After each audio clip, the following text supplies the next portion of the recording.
Commander Ethan Murphy stood at the window of Earth Defense Fleet headquarters and watched the alien ship hover over New Seattle. The massive vessel hung in the air, dark against the blue sky. Sunlight glinted off its metallic surface. It had appeared 3 hours ago without warning. Earth's defense systems had detected nothing until the ship was already in position. "Any response to our communications?" Murphy asked. Lieutenant Diane Collins checked her monitor. "Yes, sir. They're requesting to speak with Earth's leadership. They identify themselves as representatives of something called the Galactic Concord," Murphy rubbed his chin. 15 years in the Earth Defense Fleet had prepared him for many things, but first contact with an advanced alien coalition wasn't one of them. "Tell the Secretary General we'll escort their representatives to the United Nations," he said. 6 hours later, Murphy stood in the Grand UN Assembly Hall alongside diplomat Olivia Grant. The room buzzed with tension as delegates from every nation waited for the aliens to appear. The doors opened. 3 beings entered, escorted by security personnel who looked nervous. The lead alien was tall, at least 7 feet, with 6 limbs and skin the color of burnished copper. Its eyes were large and entirely black, set in a face that reminded Murphy of an octopus, though more humanoid in structure. "I am Zorax," the alien said, its voice surprisingly melodic despite coming from what appeared to be breathing slits near its neck. "I speak for the Galactic Concord, a union of 27 spacefaring species that has existed for 12,000 of your Earth years." Secretary General Patel stepped forward. "We welcome you to Earth. I must ask, why have you chosen now to reveal yourselves?" Zorax gestured with its upper limbs in what might have been a shrug. "We have been observing your planet for centuries. Your recent development of faster-than-light capabilities has made you eligible for consideration as members of the Concord." A murmur ran through the assembly. Humanity had only achieved functional FTL travel 18 months ago, with the successful test of the Anderson-Higgs drive.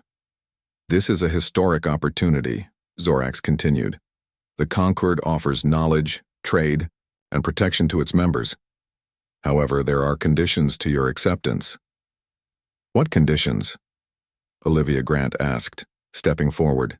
As Earth's most experienced diplomat, she had been specifically requested to attend this meeting. Limited trading rights initially, restricted access to certain sectors of Concord space.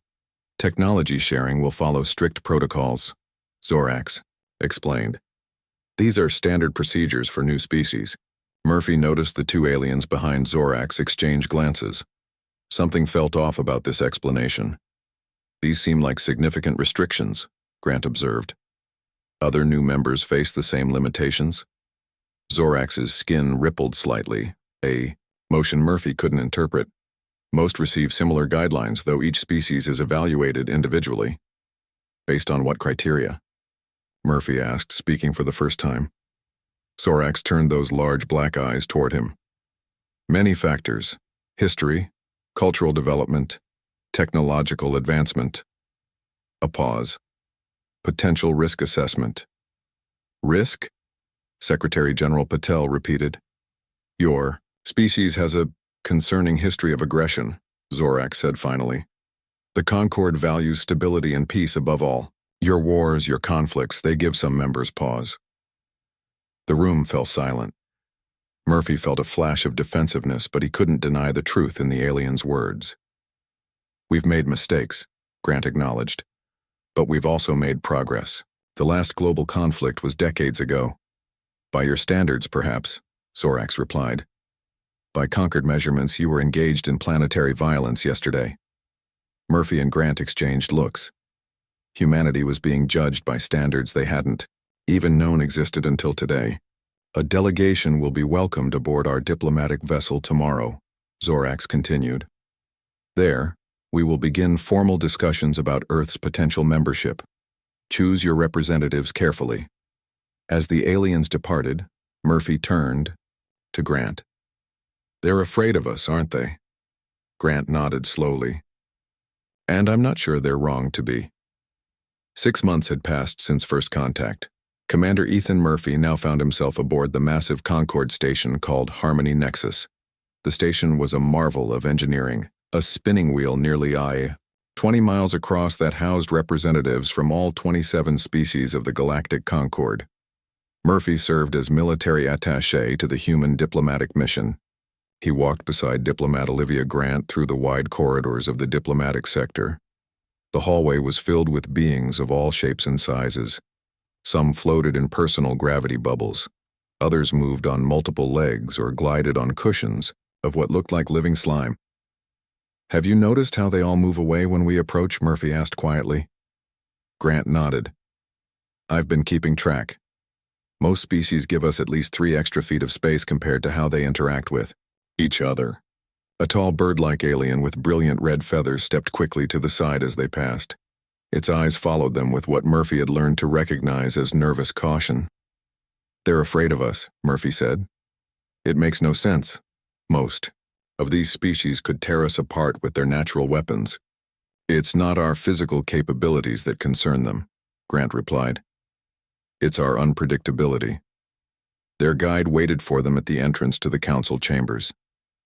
Keth was a savrine, a reptilian species with iridescent scales and 4 eyes, set in a diamond pattern. Of all the Concord species, the savrine had been most welcoming to humans. "You will observe today's general session," Keth explained. "This is a privilege rarely granted to provisional members." Inside the chambers, hundreds of representatives sat in tiered rows around a central speaking platform. Murphy and Grant were shown to seats in an observer section. As they sat down, nearby aliens shifted subtly away. The session began with trade negotiations between the Dravax, a species with dark purple skin and prominent facial ridges, and the Morellian Collective, beings that looked like upright foxes with 6 limbs. The discussion grew heated. The Dravax representative's facial ridges flushed a deeper purple as its voice rose. "This agreement dishonors our previous arrangement," the Dravax shouted, slamming a clawed hand on the podium. The Morellian's fur bristled, and it bared sharp teeth. "Your demands exceed all reasonable limits." Before the argument could escalate further, council security officers moved in. The officers, members of a species called the Peltani, who stood 8 feet tall with 4 arms, positioned themselves between the disputing parties. "This matter will be referred to formal arbitration," announced the council moderator, a floating blue sphere that housed a gaseous intelligence. "The session will recess for 30 minutes. As the council members filed out, Grant turned to Murphy. "Remarkable restraint. On Earth, tensions might have escalated much further. The Concord has existed for 12,000 years, Keth explained, overhearing their conversation. "Violence is considered the ultimate failure of reason. All disagreements must be resolved through established protocols." Murphy watched as the Dravax and Morellian representatives were escorted to separate chambers. "I've never seen anyone step in so quickly to prevent conflict. Many species find humans unpredictable in this regard," Keth said carefully. "Your historical records show disputes often escalate to physical violence with little warning." "We're not that bad," Murphy protested. Keth's scales shifted color slightly, a sign of discomfort that Murphy had learned to recognize. "Last week, I observed 2 of your junior diplomats arguing about something called baseball. Their voices grew louder, their faces changed color. Then suddenly they were laughing and slapping each other's backs. Such a rapid emotional shift would indicate severe mental instability in most conquered species." Grant smiled. "That's just how we communicate sometimes." "Precisely," Keth said. "And that is what concerns the conquered. You appear angry, then friendly, then serious, then amused, all within moments. How can other species predict your actions when your emotional signals are so inconsistent?" Murphy considered this. He'd never thought of human emotional expression as strange or frightening. But seeing it through alien eyes, he began to understand why humans made the conquered nervous. "We have a lot to learn about each other," he said finally. "Indeed," Keth agreed. "And some lessons may be more difficult than others." The trading hub on level 7 of Harmony Nexus was busy with activity. Beings from across the galaxy haggled over rare minerals, technology components, and biological specimens.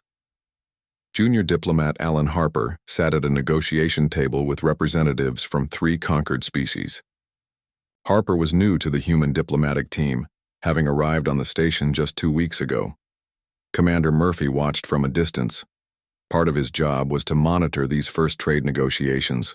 Earth had little to offer the advanced conquered species in terms of technology, but human art, music, and certain rare Earth minerals had generated surprising interest. "The terms are fair," Harper said to the aliens at his table. 10 units of processed titanium for 1 Morellian pattern decoder. The Morellian trader, fox-like with russet fur, nodded in agreement. The Peltani representative made a gesture of acceptance with its upper right arm. But the Dravax merchant, its purple facial ridges flushed dark, leaned forward. "You ask too much," the Dravax said. "Titanium is common. Pattern decoders are rare." "Not on Earth," Harper replied calmly, "and our analysis suggests this is a balanced exchange based on conquered standard values." The Dravax merchant's ridges pulsed with color. "Your analysis? You humans have been among the stars for barely a moment. What could you know of galactic trade values?" Murphy tensed. The Dravax were known for their quick tempers, but also for following conquered protocols. The conversation was becoming heated but still within normal parameters. "We've studied the public trade records," Harper explained. "We may be new, but we learn quickly." The Dravax made a hissing sound. "Your kind always seeks advantage through deception. You smile while planning to cheat your trading partners." "That's not true," Harper said, still keeping his voice level. "We're offering a fair trade." Other nearby aliens had stopped their own negotiations to watch. Murphy noticed how they backed away slightly, creating space around the table. "I have dealt with humans before," the Dravax continued, its voice rising. "You hide your true intentions. You say one thing while thinking another." "I assure you we're being completely transparent," Harper said. Without warning, the Dravax lunged forward. Its clawed hand struck Harper across the face, drawing 3 parallel lines of blood from his cheek to his jaw. The trading hall went completely silent. Every alien in the vicinity froze, eyes fixed on the injured human. The Morellian's fur stood straight up in alarm. The Peltani had moved back several steps. Murphy started forward, but stopped when he saw Harper's reaction. Harper slowly reached up and touched his bleeding cheek. He looked at the red blood on his fingertips with mild curiosity. Then, to the astonishment of everyone watching, he smiled. "I'm not even mad yet," Harper said calmly. The Dravax merchant backed away, its facial ridges now pale with what Murphy recognized as fear. Security officers rushed to the scene but stopped short when they saw no fight was occurring. "What is happening?" the lead security officer asked, looking between Harper and the Dravax. "A minor disagreement," Harper said, still smiling, blood running down his face. "Nothing to be concerned about." The Dravax was now trembling visibly. "It struck me," the merchant said to the security officers, "and it shows no anger. It is planning something." "I'm not planning anything," Harper said. "I simply want to complete our trade negotiations." But the Dravax was already hurrying away, followed by the other aliens from the table. Around the trading hall, conversations resumed in hushed tones. Murphy noticed every alien eye was now fixed on Harper, watching his every move. Murphy approached Harper and offered a cloth for his bleeding face. "You handled that well," he said quietly. "Thanks," Harper replied. "I didn't want to make a scene." "I think you just did," Murphy said, glancing around at the aliens still watching them, though not in the way you might think. Within hours, word of the incident spread throughout Harmony Nexus. Within days, the phrase, "I'm not even mad yet," had reached the farthest corners of conquered space. Commander Murphy found Keth waiting outside his quarters the next morning. The Severine's scales were shifting between blue and green, a sign of anxiety that Murphy had learned to recognize. "We need to talk," Keth said. "Privately."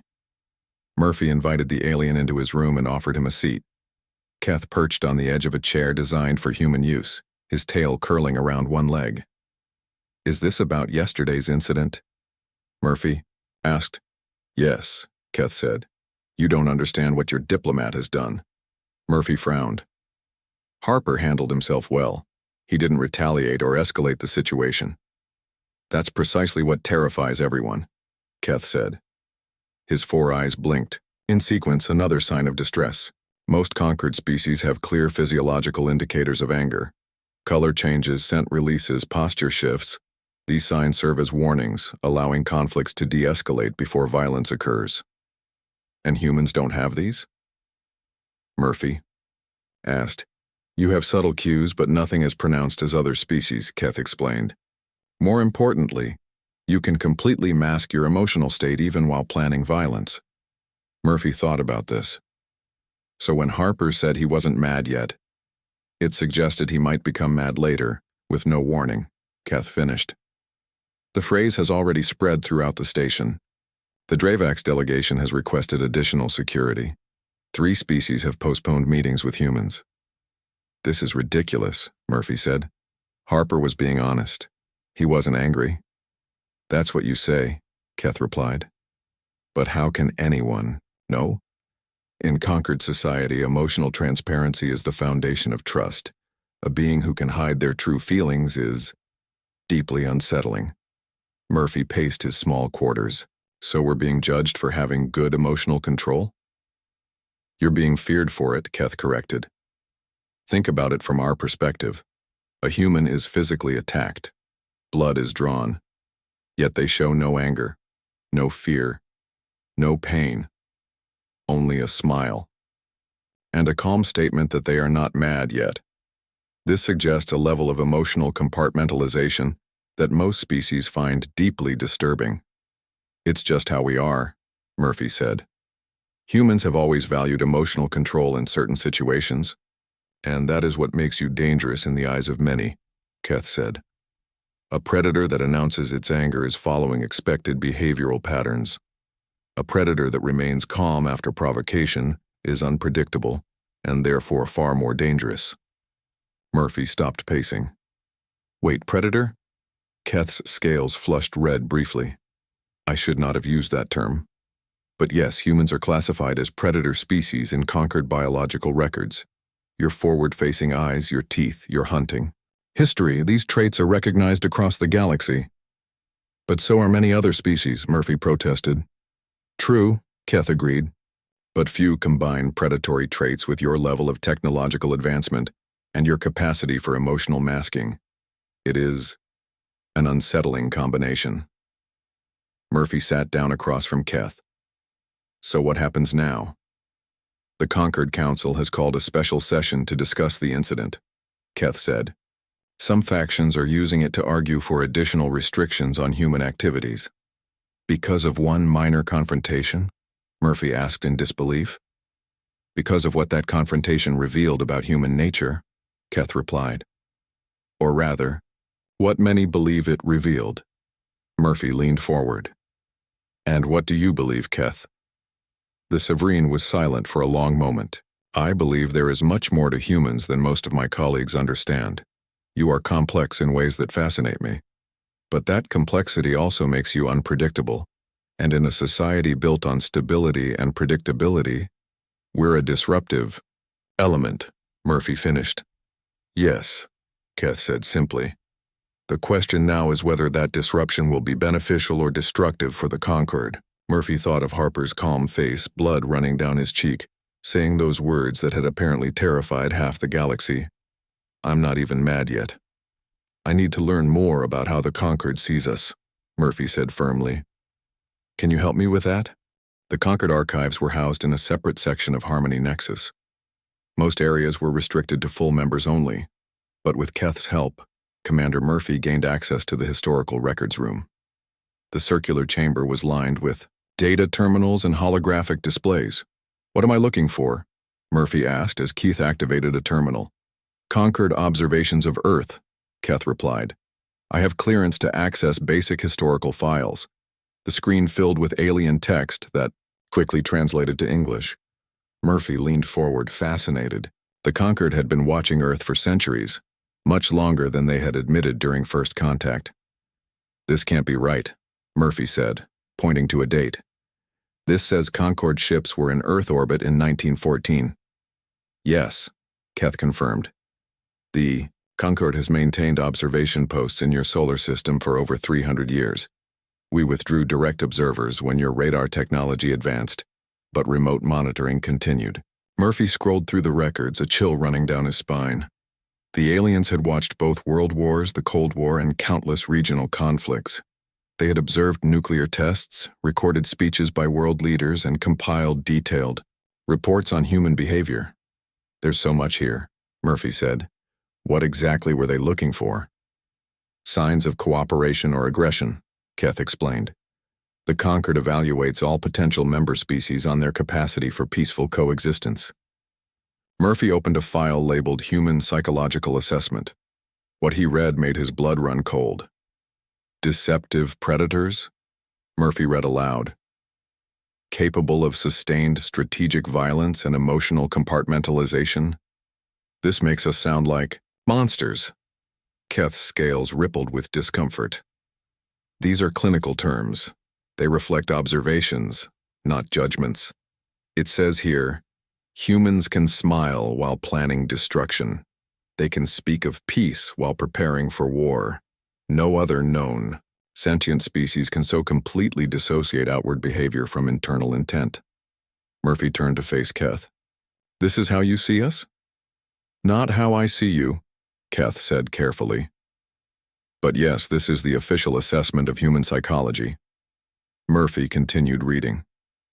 One report specifically noted human military training that taught soldiers to remain calm under pressure, to control fear responses, to compartmentalize emotions during conflict. This is considered evidence of deception, Murphy said in disbelief. We see it as discipline and professionalism. Different perspectives, Keth acknowledged. But now you understand why Harper's reaction caused such alarm. To most Concorde species, a being that shows anger is honest about their intentions. A being that hides anger while injured is potentially calculating revenge.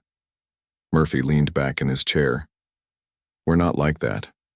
At least not all of us. Not all the time. I know, Keth said. That's why I wanted you to see these records. The Concorde's fear is based on incomplete understanding. Murphy opened another file, this one containing video clips from Earth. He watched footage of wars, protests, sports events, and celebrations, all seen through alien eyes, all interpreted through alien understanding. They don't see the full picture, Murphy said finally. They see our conflicts but miss the context. They note our capacity for violence but ignore our capacity for compassion. Yes, Keth agreed. And that is the challenge you face. The incident with Harper has reinforced the Concorde's worst fears about humans. You must find a way to show another side of humanity. A notification flashed on the terminal. Keth touched the screen and read the message. The council session is scheduled for tomorrow, Keth said. A faction called the Purity Collective has requested speaking time. They are known for their conservative views on species integration. What does that mean for us? Murphy asked. It means you have very little time to change minds, Keth replied. The Purity Collective will push for severe restrictions on human activities. They may even call for your expulsion from Concorde space. Murphy stood up. Then we need to prepare. Can you download copies of these files? Yes, Keth said. What are you planning? I'm not sure yet, Murphy admitted. But if the Concorde wants to judge humanity, they should at least have all the facts. The Concorde Council chamber was packed. Representatives from all 27 member species filled the tiered seating that circled the central speaking platform. Murphy sat with the human delegation, led by diplomat Olivia Grant. Harper was there too, the cuts on his face now sealed with medical gel but still visible. Remember, Grant whispered to the human team, stay calm no matter what is said. Murphy almost laughed at the irony. Staying calm was exactly what had gotten them into this situation. The council moderator, the floating blue sphere, moved to the center of the chamber. This special session will address concerns raised following an incident involving human diplomat Alan Harper and Dravak's merchant Zex Kal. First to speak is Representative Tolvak of the Purity Collective. A tall, thin alien with pale gray skin and no visible eyes took the platform. Its body was draped in shimmering robes that covered all but its six-fingered hands. "Honored Council," Tolvak began, its voice surprisingly deep. "The incident we discuss today is not isolated. It is merely the most recent evidence of a troubling pattern. Humans represent a unique danger to conquered peace and stability." Murmurs spread through the chamber. Murphy noticed many representatives nodding in agreement. For 12,000 years, the Concord has maintained harmony through transparency and predictability, Tolvak continued. Each member species displays clear emotional indicators that allow for trust and understanding.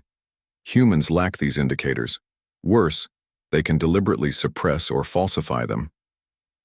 The Purity Collective representative raised a hand, and a holographic display activated above the platform.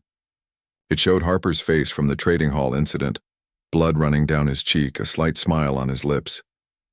"This is not normal behavior for an injured being," Tolvak declared. "It is the behavior of a predator assessing its prey before striking." More murmurs filled the chamber, louder now. "The Purity Collective proposes a solution," Tolvak announced. "All humans in conquered space must accept monitoring implants that will broadcast their true emotional states at all times. Without this safeguard, humans should be expelled from conquered territory." The chamber erupted in debate. Some representatives shouted approval, others objection. The moderator pulsed with bright light, calling for order. "The human delegation may respond," the moderator announced when quiet returned. Olivia Grant stood and walked to the platform with steady steps. Murphy admired her composure in the face of such hostility. "This proposal is blatant discrimination," Grant said firmly. "You cannot punish an entire species based on unfounded fears and cultural differences." "It is not unfounded," Tolvak replied. "Your own historical records show thousands of years of warfare and deception. As do the histories of many conquered members," Grant countered. "The difference is that we acknowledge our past and learn from it. We seek peace through understanding, not fear." The debate continued for hours. Murphy watched as opinion in the chamber seemed evenly divided.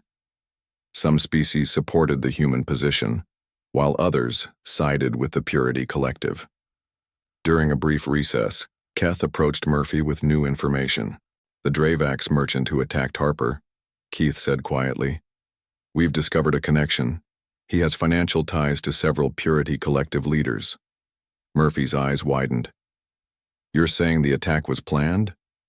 "It appears so," Keith confirmed. "The entire incident may have been orchestrated to provoke a violent human reaction that would justify restrictions." Murphy immediately took this information to Grant. She nodded grimly. "So they wanted Harper to lose his temper," she said, "to prove humans are dangerous." "But he didn't," Murphy pointed out. "He stayed calm," which frightened them even more, Grant said with a sigh. "We can't win either way. If we show emotion, we're volatile. If we don't, we're deceptive." When the council reconvened, Grant presented their findings. The chamber erupted again, this time with accusations flying between different factions. The moderator finally restored order. "These allegations are serious and require investigation. The council will recess for 3 standard days while the claims are examined." As they left the chamber, Murphy felt the eyes of countless aliens following them. "What now?" Harper asked. "Now," Murphy said, "we need a new approach. Diplomatic arguments aren't enough. We need to show them who we really are." Commander Murphy stood before the small team he had assembled in the human quarters. Lieutenant Samantha Kelly was an engineering specialist with a background in alien technology. Dr. Frank Powell was one of Earth's leading xenobiologists. They, along with Harper and Grant, listened as Murphy explained his plan. "Diplomatic talks aren't working," Murphy said. "The Conquered fears us because they don't understand us. We need to show them what humans are really capable of." "How do we do that?" Kelly asked. "I've requested permission for a demonstration," Murphy replied. "The council has agreed to give us a chance to prove ourselves. Not through words, but through actions. Grant looked concerned. What kind of demonstration? 3 challenges, Murphy explained. A tactical simulation, an engineering problem, and a diplomatic scenario, each one deemed unsolvable by Concord standards. Unsolvable? Powell raised an eyebrow. That sounds like a setup for failure. Maybe, Murphy admitted. Or maybe it's our chance to show how humans think differently. The next day, the human team was escorted to a large chamber deep within Harmony Nexus. A small group of council representatives waited, including the Blue Sphere moderator and Tolvac of the Purity Collective. The terms are simple, the moderator explained. You will face 3 challenges. Your performance will be evaluated and considered in the council's final decision regarding human status within the Concord. The first challenge was a tactical simulation.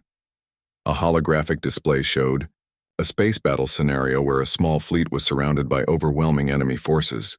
This scenario has been run 10,000 times by Concord military experts, explained a Peltani officer. No successful resolution has been found. The defending fleet always loses.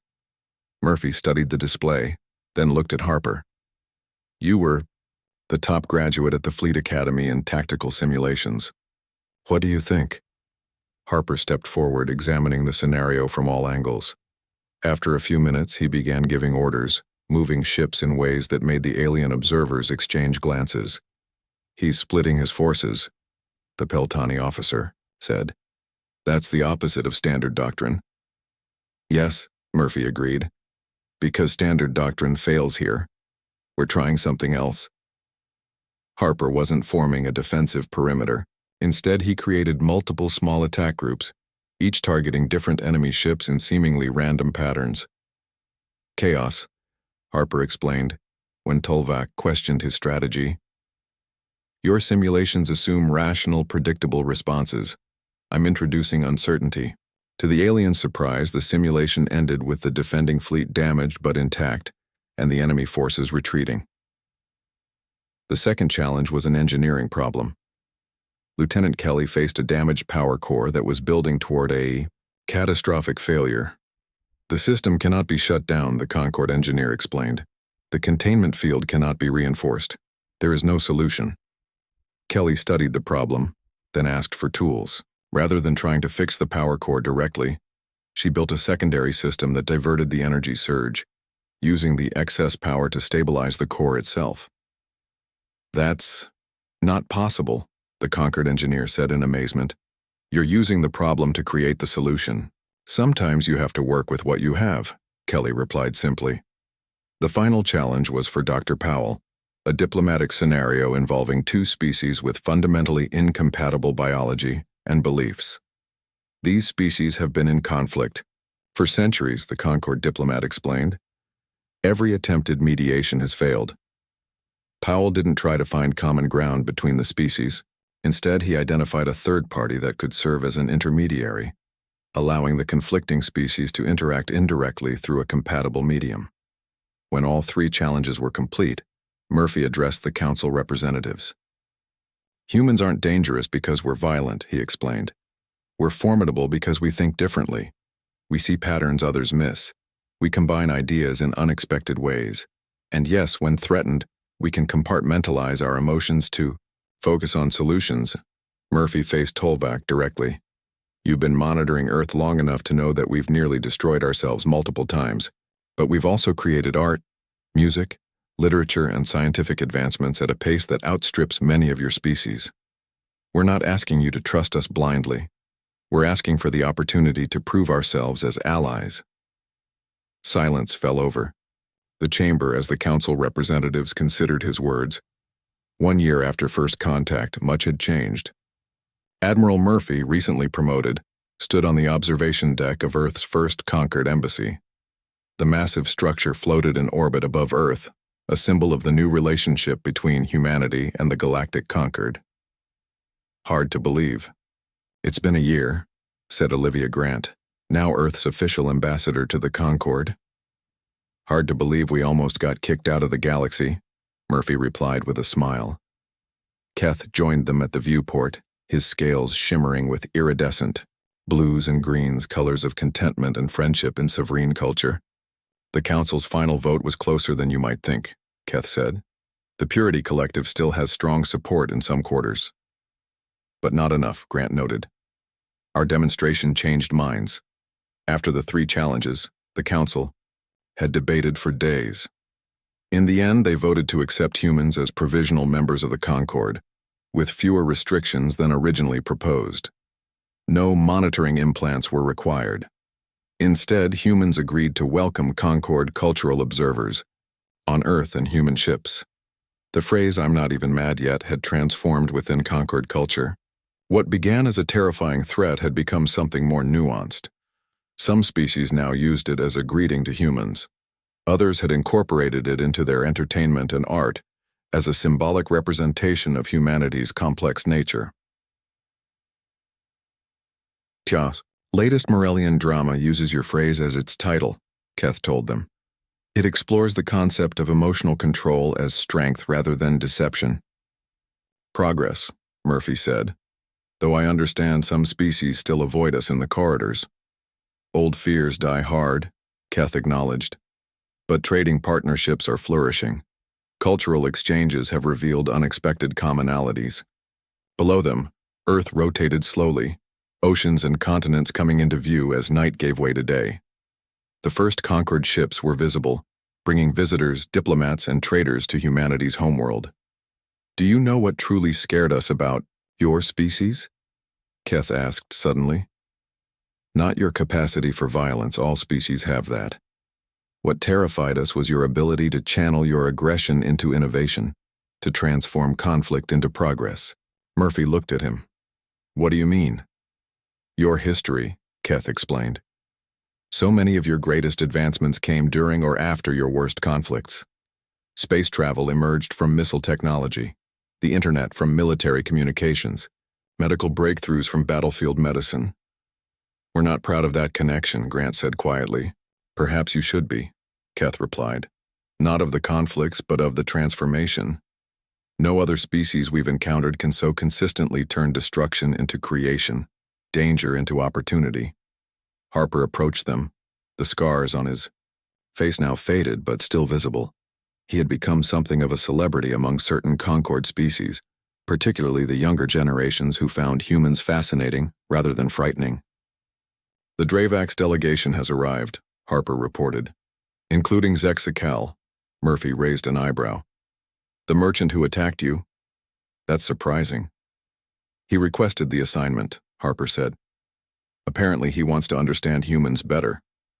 Will that be a problem for you? Grant asked. Harper smiled. Not at all. I'm not even mad anymore. They all laughed, the phrase now an inside joke among the human delegation. As they moved to greet the arriving delegates, Murphy paused for a last look at Earth. Humanity's place in the galaxy was still uncertain, their relationship with the Concord still evolving. But they had proven themselves to be more than just another violent species. They had shown that the very traits that made them dangerous, their unpredictability, their emotional complexity, their different way of thinking, also made them valuable allies. Ready? Grant asked. Murphy nodded. For whatever comes next. Beyond, the viewport stars stretched into infinity, each one possibly home to civilizations and beings they had yet to encounter. The galaxy was vast and full of wonders, and now humanity was taking its first real steps into that greater community, not as conquerors or subjects, but as equals, with their own unique contributions to make. The universe would never be the same again, and neither would humanity.